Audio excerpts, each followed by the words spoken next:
When did the president learn that that meeting had taken place? I believe in the last couple of days, is my understanding.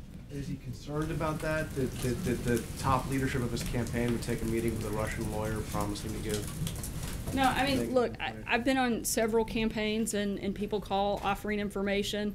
As I know, many of you received similar calls of people offering information. Don Jr. took a very short meeting from which there was absolutely no follow-up.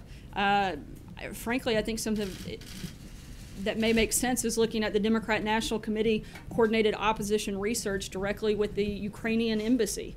This is not an accusation, that's an on-the-record action that they took. So if you're looking for an example of a campaign coordinating with a foreign country or a foreign source, look no further than the DNC, who actually coordinated opposition research with the Ukrainian embassy. And no one in this room, to my knowledge, really had a big problem with that. The only thing I see inappropriate about the meeting was the people that leaked the information on the meeting after it was voluntarily disclosed. There was simply no collusion that they keep trying to create that there was. Well, now we have a whole pattern of lots of different meetings that have to be confirmed later.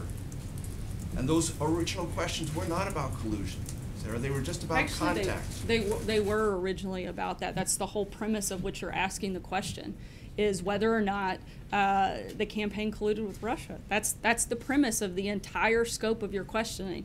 And the point we've tried to make over and over again and will continue to make is that there wasn't. Did President Trump discuss sanctions with Russian President Putin at the G20 summit?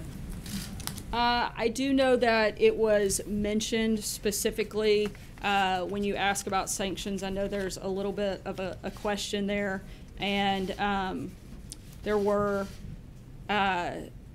sanctions specific to election meddling that I believe were discussed, but not beyond that. Did the president's views on sanctions against the Russians change at all after his meeting with President Putin? Not that I'm aware of.